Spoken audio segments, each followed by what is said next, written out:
Bonjour, bienvenue sur la construction du réseau de Wessenheim et de son extension. Troisième constructeur qu'on va visiter aujourd'hui. Après Roku, après Pico en Chine, nous allons aller en Allemagne, dans l'usine de Marklin qui se trouve à Göppingen.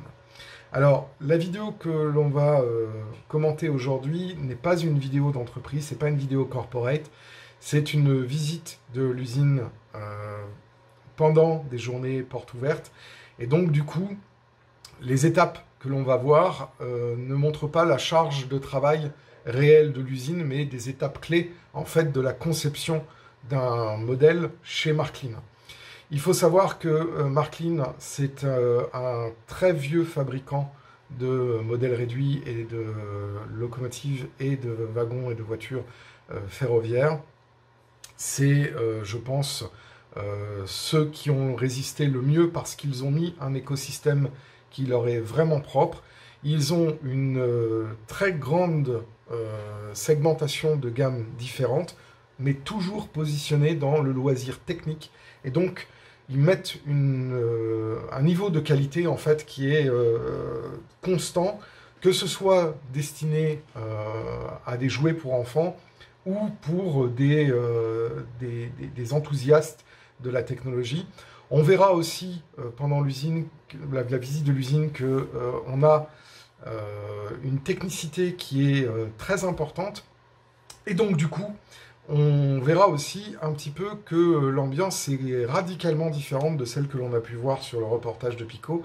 Et je vous propose de regarder maintenant cette vidéo qui dure à peu près 17 minutes. Donc on va faire un commentaire en live. C'est parti.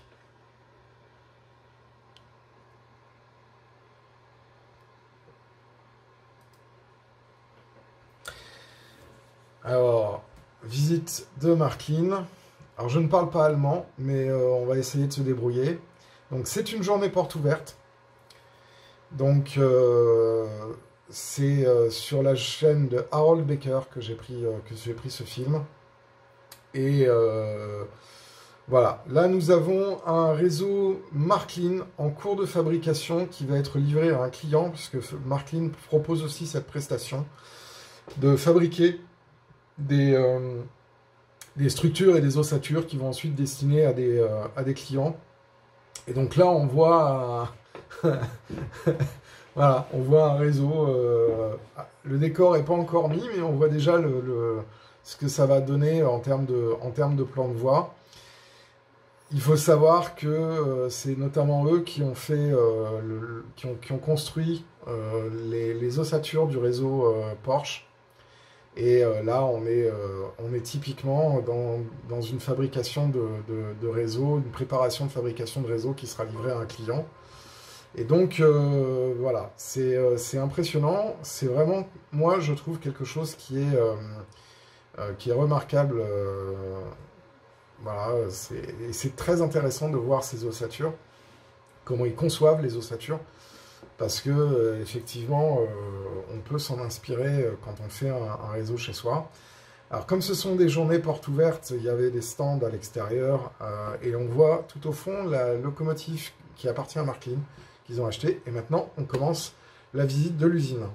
Donc là, on a un brassage. Là, je ne sais pas exactement ce qu'ils font dans ce brassage. C'est une espèce Ah oui, si, c'est les unités de refroidissement des pièces. Et donc c'est brassé, et là dedans il doit y avoir toute une série de pièces en grappe. Voilà, donc là on voit des essieux, c'est assez marrant. Hein. Ensuite on a une unité de dégrappage, donc là on voit une personne qui est en train de dégrapper en fait une chaudière de locomotive à vapeur, qui fait un dégrappage assez grossier, donc oui c'est une BR44. Et donc là, on voit quelque chose d'assez marrant, c'est donc le robot manipulateur qui va sortir du moule d'injection en fusion les pièces qui ont été moulées en Zamac et qui ensuite après les dépose sur un tapis roulant. Et on voit que c'est dans une cage, ça veut dire qu'il n'y a aucun employé qui peut rentrer pendant que la machine est en fonctionnement.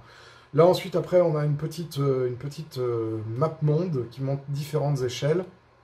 On voit aussi que Marklin faisait de la vente de mécano. Là, on a une magnifique locomotive à vapeur française qui montre sa dynamique. Et là, on arrive sur un poste de travail sur la BR89 à l'échelle Z. Donc, on voit une employée qui est en train de faire une correction sur une caisse sortie de l'injecteur à l'échelle Z. Et là, on a différentes... Alors, vous voyez, on a un espace de travail qui est beaucoup plus industrieux. Et là, on a une machine absolument phénoménale qui fait comment s'appelle, le polissage des surfaces d'une caisse de locomotive qui est sortie de l'injecteur et qui a été dégrappée. Et donc, la caisse, la machine a une programmation pour faire tous les passages, pour polir toutes les surfaces de la caisse. Ça, c'est vraiment une machine spécialisée que l'on trouve essentiellement que chez Marklin. J'ai pas vu dans les visites d'autres usines une machine aussi complexe sur la gestion du polissage des parties métalliques. Et donc là, on voit effectivement le traitement quand la caisse elle sort du moulage et quand elle a été intégralement polie et donc les états de surface ont été vérifiés. Là, on a une personne devant un poste de travail, toujours en numérique. Je ne sais pas ce qu'elle fait pour l'instant. Si elle prépare en fait les différents perçages de l'unité, en fait, pour les cheminées, les passages, les conduits, etc. Et ensuite, elle fait à la main une vérification et un redressement en fait des différentes choses. Et on voit effectivement avant-après, c'est-à-dire avant perçage et après perçage. Là, on a sur une locomotive l'usinage numérique. Donc là, c'est là où va être procédé les fraisages, les gorges, les perçages, tout ça sous flux très important. Et tout ça, ce sont comment ça s'appelle, des opérations qui sont totalement numérisées avec ce qu'on appelle des CNC 5 à 6 axes. Et une fois que c'est terminé, hop, la personne, elle prend la caisse, elle en remet une autre, elle relance. Ensuite, après, on doit avoir le traitement galvanique des surfaces, parce que je pense que c'est ce qui est marqué. Et puis là, on a quelques exemples de fabrication de caisses qui ont été faites. On voit que c'est une usine ultra moderne. C'est vraiment quelque chose qui est très très impressionnant dans les traitements, dans la métallurgie en fait, et le traitement automatisé de la métallurgie. Donc là on a quelques exemples, par exemple, de stocks de pièces qui sont sorties, avec ensuite après une gestion totalement informatisée des stocks et comment s'appelle, un dispatch des différents modèles de production, voilà, avec une machine qui va venir apporter des piles de matériaux qui ont été déjà déterminés. Donc c'est vraiment une présence, je vais quasiment vous dire que la présence humaine est très très très limitée, mais on a quand même un niveau de technicité qui est quand même bien supérieur à ce qu'on pouvait trouver notamment chez Pico en ce qui concerne les machines-outils. Alors après, vous allez me dire, on est en Allemagne, donc c'est un peu normal. Mais c'est vrai que c'est assez impressionnant, cette gestion et cette mode de conception. Et surtout, ce qui est impressionnant, c'est qu'ils ont réussi à pérenniser, en fait, ce mode de fabrication. Alors, cette machine-là, elle est assez amusante. C'est une emboutisseuse. Donc, on a une bande de cuivre, par exemple, qui rentre dans la machine.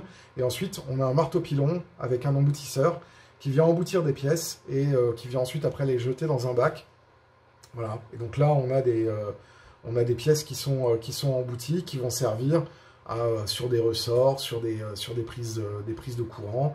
Et là, on voit le ruban il passe, et ça débite des pièces. Voilà. Au kilomètre. Donc on voit les différentes étapes de formation des pièces embouties. Alors là, c'est peut-être pour des attelages. Voilà. Ensuite, après, on a un montage d'embiellage d'une locomotive. Alors effectivement, il y a aussi les pièces d'embiellage, elles sont sorties de l'emboutisseuse, donc du coup, on peut directement les monter sur d'autres chaînes de fabrication.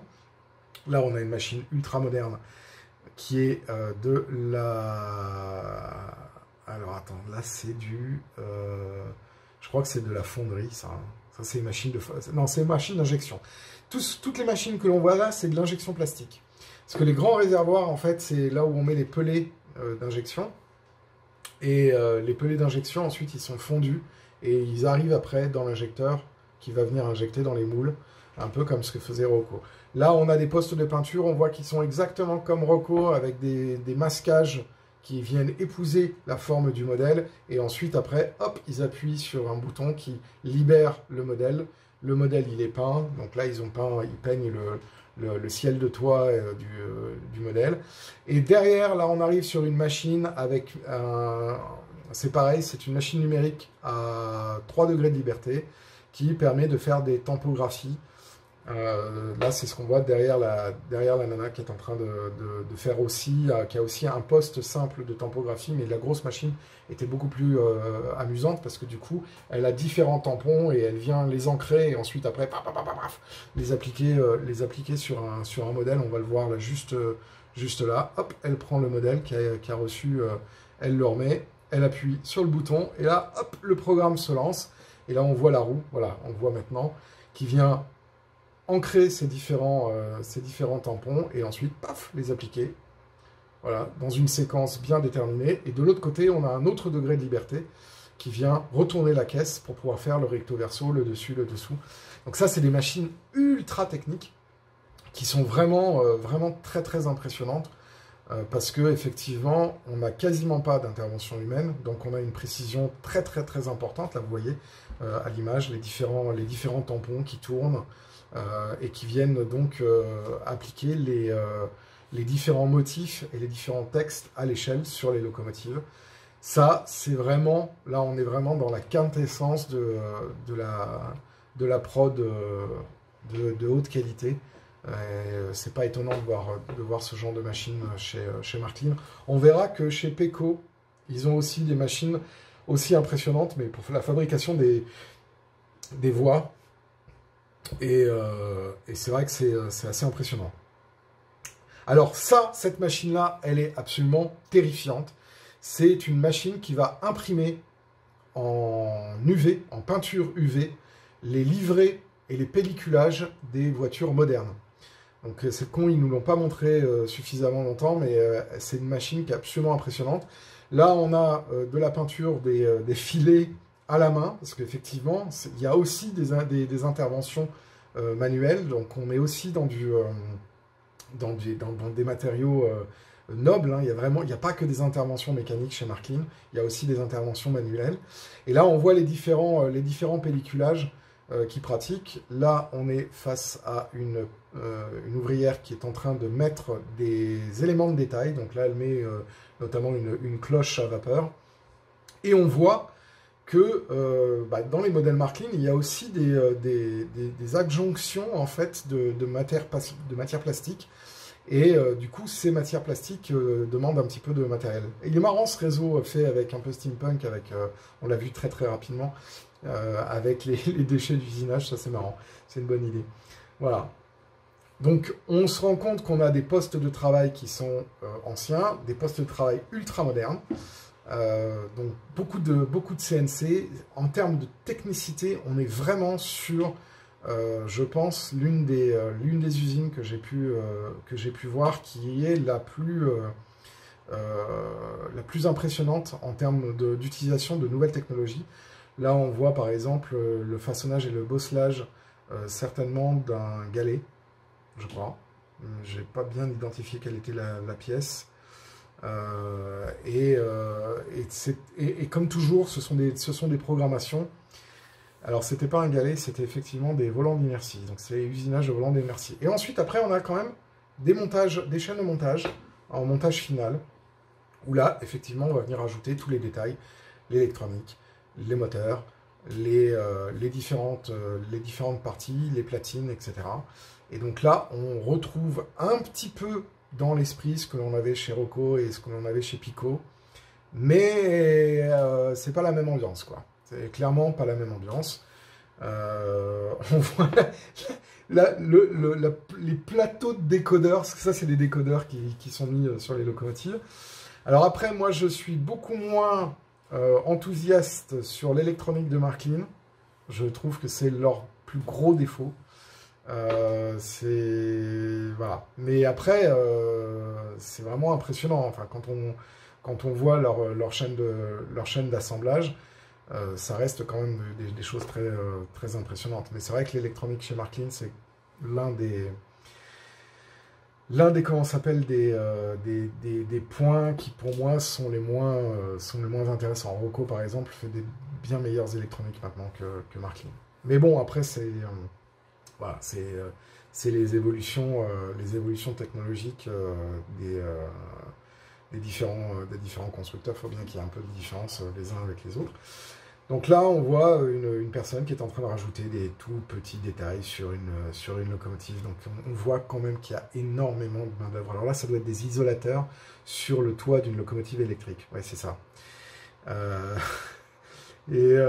Tranquille, elle peut avoir son café sur son poste de travail, c'est cool, quoi. Donc voilà, c'est vrai que c'est vraiment une ambiance qui est différente. Et là, on est beaucoup plus à l'occidental. On est quand même sur une usine de fabrication à la chaîne, mais c'est quand même, c'est pas la même, quoi. Enfin, en tout cas, il y a moins le sentiment de malaise que moi j'avais pu ressentir quand j'avais regardé l'usine de Pico. Et on voit quand même que leurs postes sont automatisés, enfin, sont très codifiés, hein. Ils ont pas mal de choses qui sont simples. Alors là, ça c'est un banc de test, où on voit d'ailleurs les anciennes électroniques, et là ils testent. Alors j'aimerais bien qu'ils testent à fond la caisse, et ensuite après ils testent sur un circuit. Donc là c'est assez marrant. Et ils ont alors on ne le voit pas sur cette image, mais ils ont un ordinateur qui est connecté en fait au circuit, qui leur dit exactement les évolutions de régime, etc. Je ne sais pas si on va le voir sur cette séquence. Je l'ai vu sur une autre séquence d'une autre visite de Marklin. Alors là, je ne sais pas, il dit vous allez tester avec une demoiselle. Je ne sais pas ce qu'elle lui montre. Elle est en train de lui montrer quelque chose. Elle est en train de lui expliquer quelque chose, mais je ne sais pas quoi. J'ai pas mis le son, donc hop là. En tout cas là, ils sont sur le contrôle. En fait, là, c'est vraiment le poste de contrôle qualité. Il y a un scénario en fait qui fait aller la locomotive en avant, en arrière. Ça, c'est pareil, c'est les circuits de contrôle qualité.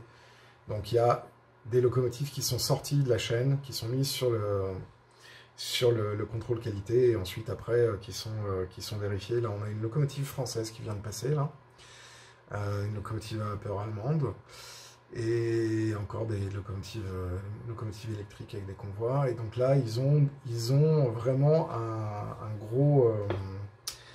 gros stand de tests contrôle qualité. On n'a pas vu les boîtages, on n'a pas vu les autres parties de l'usine.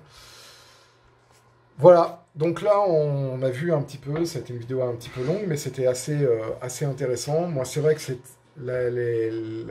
l'usine de Marklin, enfin les unités de production de Marklin sont quand même celles qui sont, je trouve, les plus technologiquement avancées, mais c'est pas très étonnant parce qu'ils travaillent énormément avec les matières métalliques, les AMAC. Et donc, du coup, ça nécessite des process de mise en œuvre qui sont complètement différents de ce que l'on a pu voir, notamment avec le plastique injecté. Beaucoup plus de pièces qui sont travaillées par des machines en commande numérique. Et donc, fatalement, ça se ressent aussi sur l'ambiance de travail qui est quand même un petit peu différente. Je tempère quand même. C'est une journée porte ouverte, donc on n'a pas les conditions de travail. Je n'ai pas trouvé de vidéo à vous commenter qui montrait réellement les conditions de travail actuelles. J'ai trouvé des vidéos dans les années 70, mais c'est pas vraiment intéressant de vous montrer comment dans les années 70 c'était fait. Mais en tout cas, ce que l'on peut dire, c'est qu'effectivement, Marklin mérite bien son statut de leader dans le marché du modélisme ferroviaire, notamment grâce au marché allemand et à tous les marchés affiliés au marché allemand, donc le marché autrichien et les marchés des pays du nord de l'Europe. Et c'est vrai qu'il y a un gap technologique qui est très important entre ce que l'on a vu sur les usines de Pico en Chine et l'usine de Marklin. Voilà, si vous avez aimé cette vidéo, n'hésitez pas à laisser des messages dans la section de commentaires. N'hésitez pas non plus à nous mettre un petit pouce vers le haut, ça nous fait plaisir et ça permet d'augmenter le référencement de la chaîne. Abonnez-vous à la chaîne si ce n'est pas déjà fait. Et moi, je vous dis à très bientôt pour d'autres vidéos sur la construction du réseau de Wessenheim et sur le modélisme ferroviaire en particulier. Et à très bientôt.